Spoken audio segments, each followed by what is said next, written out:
I thought coming home after 10 years would feel different. Walking into the riverside that evening, I expected laughter, old memories, maybe a few awkward hugs. The restaurant glowed warm against the autumn sky, its windows reflecting the Ohio River like liquid gold. My high school reunion. Everyone looked older, happier, settled. And then I saw him at the head of the table. Brad. Same cocky smile, same hungry eyes. He did not recognize me yet, but I knew that look. He was ready to perform. I had no idea this dinner would end with me changing multiple lives before dessert arrived. Before we dive into how one dinner exposed everyone's true colors, let me know where you are watching from in the comments below. If you are enjoying this story, hit that like button and subscribe so you do not miss what happens when silence becomes the most powerful weapon. Now, let's get back to that table. I am Dylan, 32 years old, CEO of Vertex Solutions, a tech company I built from nothing in San Francisco. We have 300 employees spread across 4 floors downtown. Last year, we pulled in $20 million in revenue. Not bad for a kid who grew up in a town where the biggest career achievement was managing the local hardware store. But nobody here knew that. I kept my profile low. No flashy social media posts. No magazine interviews. I preferred building things to talking about them. That is why when I flew back to Ohio for this reunion, I dressed simple. Navy blue polo shirt, dark jeans, white sneakers, nothing that screamed money or success. Just me trying to reconnect with people who knew me when I was nobody. The riverside looked exactly like the photos online. Exposed brick walls, soft Edison bulbs hanging from black cords, tables made from reclaimed wood. Through the tall windows, the river moved slow and dark. Our group had reserved the back section, a long table that could fit 20 people. I arrived early, ordered a beer, and waited. Amy showed up first, my best friend from junior year. She taught 3rd grade now at the same elementary school we both attended as kids. She wore a simple green dress and had that tired but genuine smile teachers always have. We hugged, caught up, talked about her students. Then came Tom, who ran an auto repair shop on Main Street. Covered in tattoos, big laugh-rough hands that had fixed 1,000 engines. Then Lisa, a nurse at the county hospital, still wearing her scrubs because she came straight from a double shift. These were real people. Good people. People who worked hard and did not need to brag about it. Then Brad arrived. He came through the door like he owned the place. 45 minutes late. Gray suit that probably cost more than my rent used to cost in college. Rolex on his wrist catching every bit of light in the room. Hair slicked back with so much gel it looked wet. He smiled, big shook hands hard, made sure everyone saw him. Brad pulled out the chair at the head of the table. Of course he did. He sat down, loosened his tie just enough to look casual, and immediately started talking. "Sorry I am late, everyone. Conference call with the West Coast office. You know how it is." He said it like we all had West Coast offices. Like we all understood his important life. I sat 4 seats down, quiet, sipping my beer. Brad had not looked at me yet. He was too busy scanning the table, calculating who mattered and who did not. "So," Brad said, leaning back in his chair, "let me tell you about my year. I just got promoted to senior account manager at this tech company in California. Huge operation. You would not believe the office. 3 stories. Floor-to-ceiling windows. We have our own gym, full cafeteria, even a nap room." Amy smiled politely.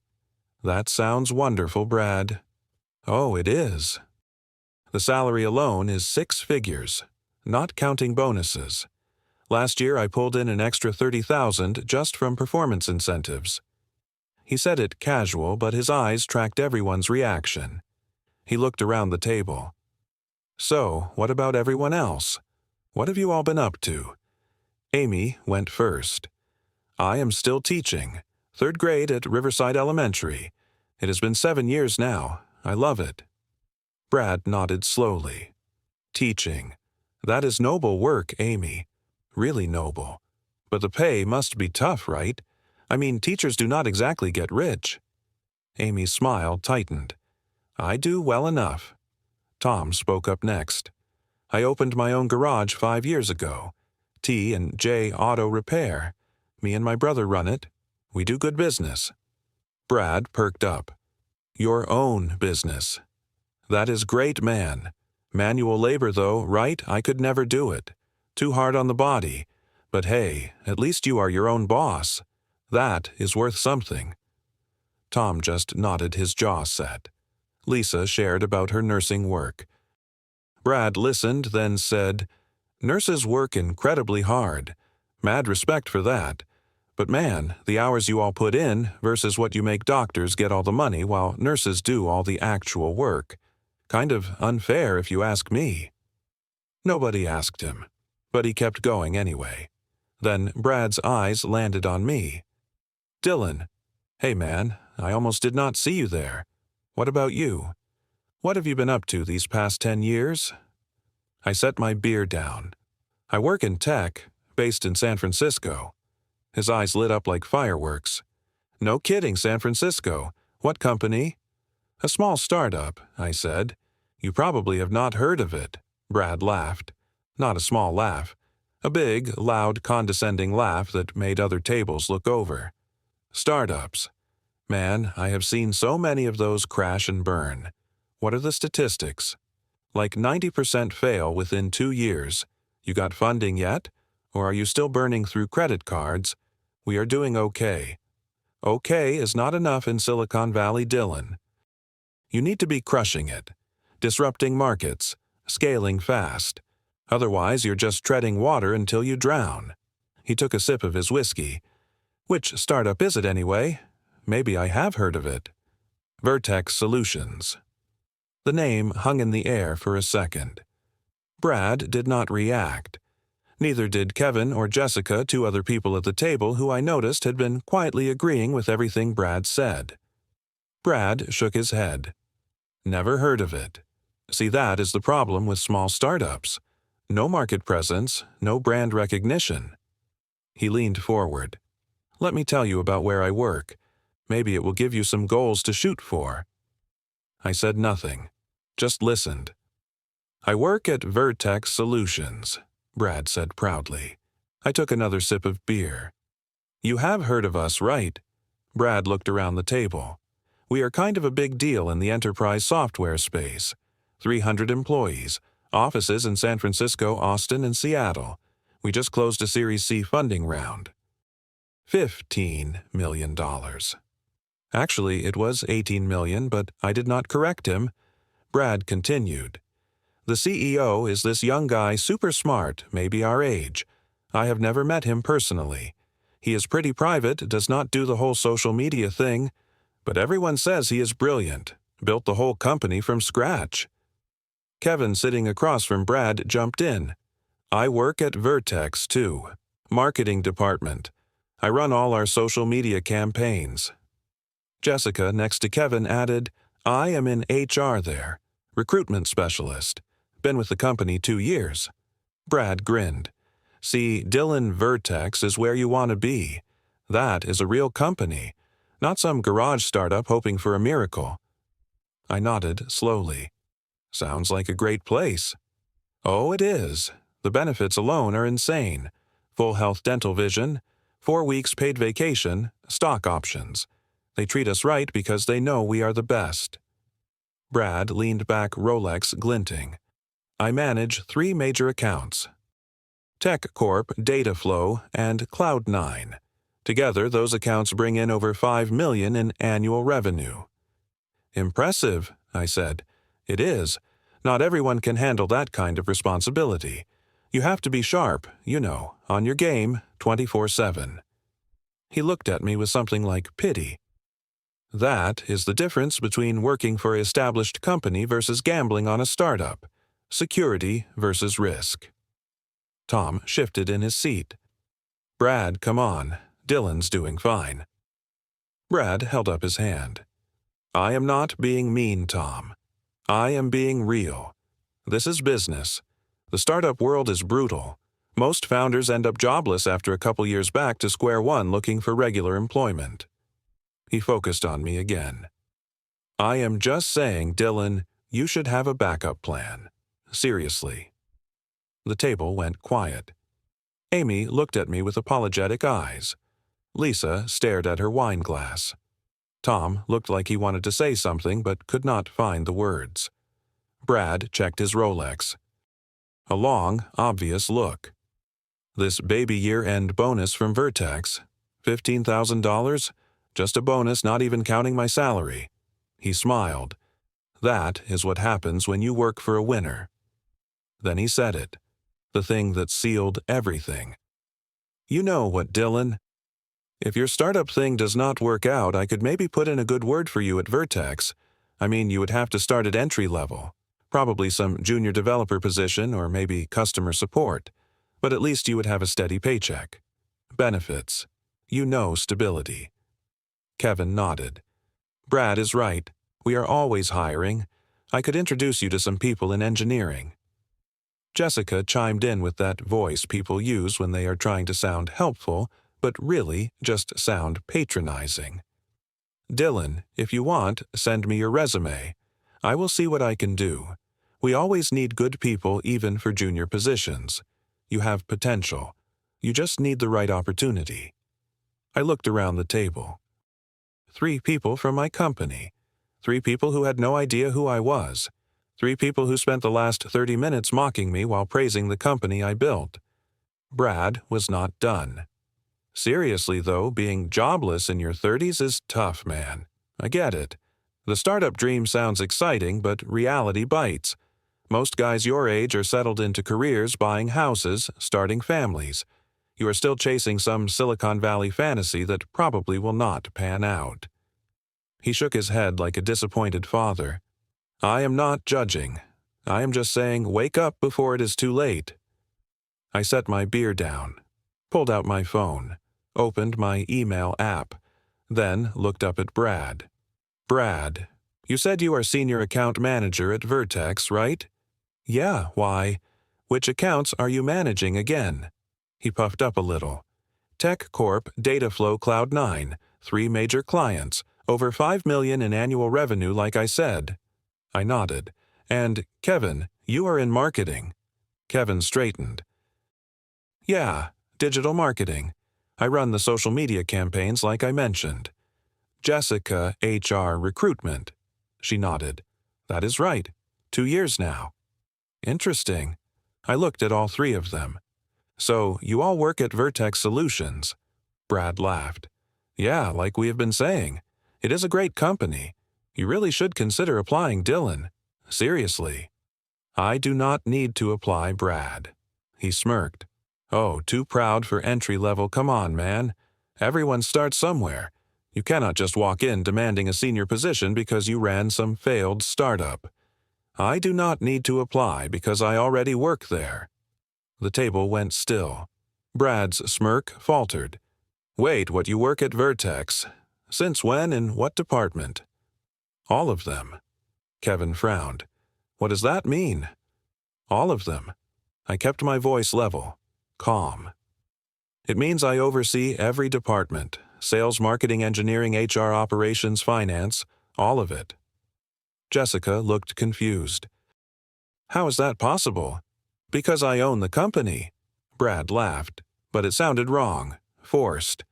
Come on, Dylan, stop joking around. I opened LinkedIn on my phone, pulled up Vertex Solutions' official page, clicked on the leadership section, turned the screen toward Brad, checked the CEO profile. Brad took the phone. His face went white. Actually white like someone drained the blood from his head. On the screen, clear as day, Dylan Morrison, founder and chief executive officer, Vertex Solutions. Kevin and Jessica leaned over to look. Both of them froze. Brad's voice cracked. I had no idea. Sir, I held up my hand. Let me finish. The whole restaurant seemed quieter suddenly. Or maybe it was just our table. Everyone else was still eating, drinking, laughing, but at our table you could hear people breathing. I looked at Brad. You have been with the company 18 months, correct? He nodded, unable to speak. I have been reviewing performance reports every quarter, your accounts Tech Corp and Dataflow. Both of them are considering leaving us. Tech Corp submitted a formal complaint 2 weeks ago. Dataflow's contract is up for renewal next month, and they are looking at competitors. Brad found his voice. That is not my fault. Market conditions, you know how it is, the economy. I read the complaints, Brad. Poor communication, missed deadlines. You oversold features we do not have, then could not deliver. Tech Corp's CTO called you and I, quote, unprofessional and misleading. His mouth opened and closed like a fish. I turned to Kevin. Your social media campaigns last quarter had a negative ROI, minus 12%. We spent $40,000 and lost money. Kevin stammered. But the analytics, the engagement numbers were... Engagement does not matter if it does not convert to sales, Kevin. I see the real analytics every week. The numbers you report to your manager are inflated. You count bot traffic as real engagement. I know because I personally audited your reports last month. Kevin's face turned red. I looked at Jessica. Do you remember a candidate named Marcus Williams? She blinked. There are so many candidates. I cannot. March 14th, you interviewed him for a senior engineering position. He had 12 years of experience, a master's degree from MIT, and 3 patents in machine learning. You rejected him. If I did, there must have been a reason. Your reason, according to your notes, was that he did not fit our culture. Want to know where Marcus Williams is now? I paused. He is Chief Technology Officer at NextGen Industries, our biggest competitor. They just poached 2 of our clients because their technology is better than ours. Technology we could have had if you had not rejected the man who invented it. Jessica looked like she might cry. The table was silent. Amy, Tom, and Lisa sat frozen. Everyone else just stared. I stood up. I usually let my department heads handle terminations, but tonight feels special, personal. Brad's eyes went wide. Wait, you cannot. Brad, you are fired, effective immediately. You cannot do this. This is unfair. I can, and I just did. Security will collect your badge and company equipment Monday morning. You will receive an email tonight with details. Brad's face went from white to red. This is because I did not recognize you. Because I made a joke you are going to fire me over that. I am firing you because you are bad at your job. Tonight just confirmed you are also bad at being a decent human being. That is a bonus reason. I turned to Kevin. Kevin, you are fired. What? No, please, Save it. You are done. Then Jessica. Jessica, you are also fired.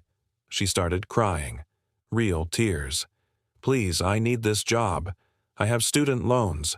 You should have thought about that before you mocked someone for trying to build something. Before you rejected brilliant people because they did not fit your narrow definition of culture. Before you failed at the one job you had, which was to find talent. I sat back down, picked up my beer, took a long drink. All 3 of you will receive severance packages as outlined in your employment contracts. 2 weeks' pay for every year of service. You will also get continuation of your health insurance for 90 days while you look for new jobs. I am not a monster, but you are no longer part of Vertex Solutions. Please leave. Brad stood up so fast his chair fell backward. He did not pick it up, just grabbed his coat and walked toward the door, face burning with shame and rage. Kevin followed head down, not looking at anyone. Jessica was the last to leave. She wiped her eyes, grabbed her purse, and walked out slowly like she was hoping I would change my mind. I did not. After they left, the table stayed quiet for a long moment. Finally, Amy spoke. Dylan, I had no idea you were... I smiled, a real smile this time. I know, I prefer keeping a low profile. Less noise, more work. Tom let out a long breath. Man, that was intense, but they deserved it. I did not fire them because they mocked me, I said. I fired them because they were not doing their jobs well. Tonight just confirmed what I already knew about their character. Brad has been underperforming for months. Kevin's campaigns have been losing money since January. Jessica has rejected 4 incredible candidates this year alone, all because of personal bias. Lisa shook her head. Still, the way you handled it. That took guts. It took silence, I said. Sometimes the best response is to let people expose themselves. If I had told Brad who I was at the start, he would have kissed up to me all night. I would never have seen his true character. Same with Kevin and Jessica. I needed to know who they really were when they thought I could not do anything about it. Amy looked at me with those teacher eyes, the ones that see more than you want them to. You could have just quietly fired them Monday. Why do it here in front of everyone? I thought about that. Because they needed to learn something. They spent all night talking about success and money and status, but they do not understand what any of it really means. They do not understand respect, humility, the value of actually doing good work instead of just talking about it. I looked around at Amy, Tom, and Lisa. You 3 never bragged tonight. Amy, you teach kids to read and think and grow. That matters more than any software I will ever build. Tom, you keep the people's cars running so they can get to work, take their kids to school, live their lives. Lisa, you save actual lives. You hold people's hands when they are scared. You are there at 3 a.m. when someone needs help. I raised my beer. That is real work. Work that matters. Brad, Kevin, and Jessica spent more time talking about Vertex than actually building it. They treated it like a status symbol, not a responsibility. That is why they failed. Tom raised his beer too. To real work. We all drank to that. The rest of the dinner was different. Lighter. People laughed more. Shared real stories, not just highlight reels. I told them about the early days of Vertex, about sleeping in my car when I could not afford rent and office space at the same time. About the first client who took a chance on us. About the nights I wanted to quit but did not because I had promised my team I would not let them down. Amy told us about a student who learned to read this year after struggling for 3 years. How his face lit up when he finished his first book. How his mother cried happy tears at the parent-teacher conference. Tom shared about fixing a car for a single mom who could not afford the repair. How he did it for free because she needed to get to her job interview. How she got the job and came back a month later to pay him double what he originally quoted. Lisa talked about a patient who coded twice in one night and how the whole team worked for 40 minutes to bring him back. How he walked out of the hospital 2 weeks later and thanked every nurse by name. These were the stories that mattered. Not bonuses or job titles or Rolex watches, just people doing good work and helping each other. Around 10 o'clock, people started heading home. Hugs all around, promises to stay in touch that maybe we would actually keep this time. Amy pulled me aside before she left. Dylan, can I ask you something? Of course. Do you regret it? Firing them like that? I thought about it, really thought about it. No, I regret that I had to. I regret hiring people who turned out to be more interested in status than substance. But firing them, no. They were hurting the company, and they were hurting people. Marcus Williams should be working for us right now building incredible things. Instead, he is helping our competitor because Jessica judged him on something other than his talent. That is unforgivable. Amy nodded. You are right. I worry about you. That could not have been easy. It was not. But being a leader means making hard choices. Sometimes it means being the bad guy in someone else's story so you can be the good guy in someone else's. She hugged me. You are going to be okay, Dylan. Better than okay. I drove back to my hotel that night thinking about everything. Brad, Kevin, and Jessica would tell their version of this story. I would be the villain. The boss who fired them at a party over a misunderstanding. They would leave out the part about their performance issues, about the clients they lost, about the talented people they turned away. But I would know the truth. And more importantly, the 300 other employees at Vertex would benefit from better leadership in those positions. From people who understood that a job is not just a paycheck or a status symbol. It is a responsibility, an opportunity to create value to help people to build something meaningful. I thought about my team back in San Francisco, the engineers pulling late nights to fix bugs, the customer service reps answering calls at midnight because our clients are global, the operations team making sure everything runs smooth, the finance team tracking every dollar so we can keep growing responsibly. Those people deserved better than Brad, Kevin, and Jessica. They deserved colleagues who cared as much as they did. Monday morning, I would be back in my office. I would meet with HR to start the search for replacements.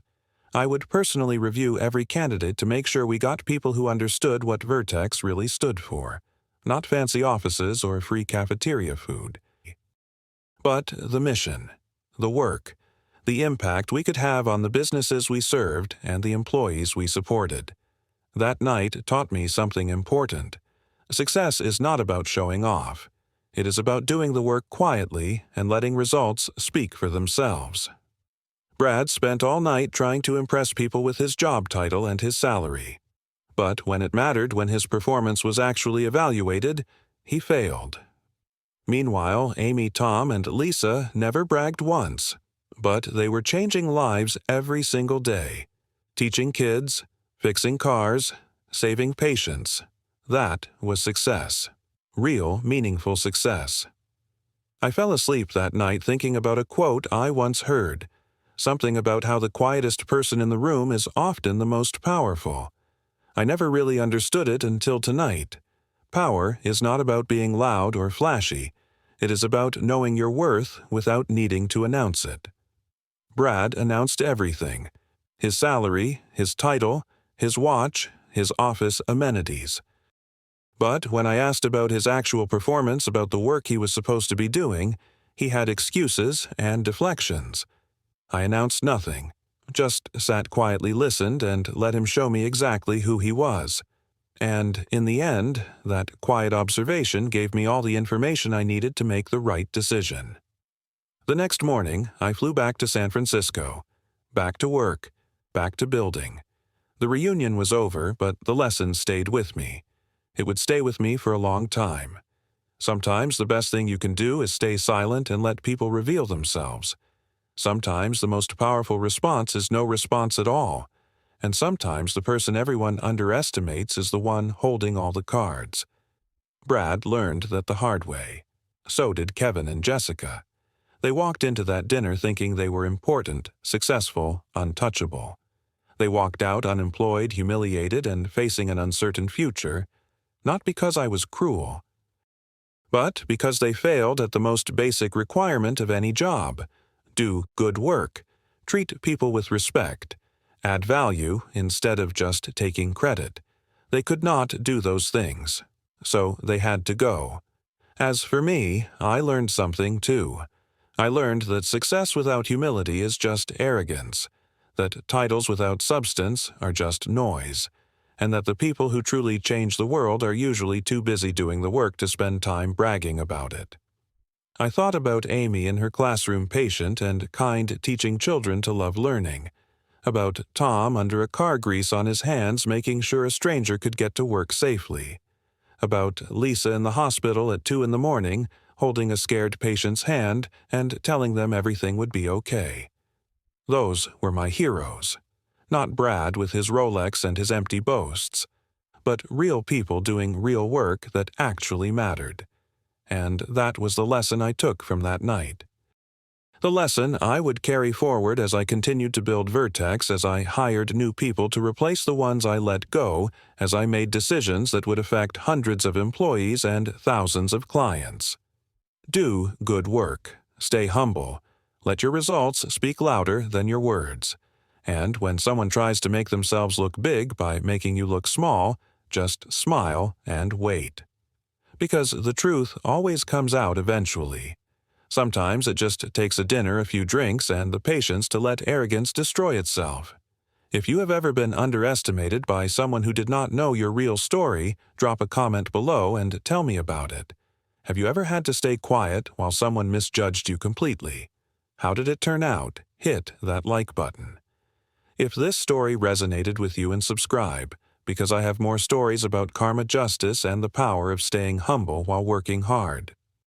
Share this with anyone who needs a reminder that quiet confidence beats loud arrogance every single time.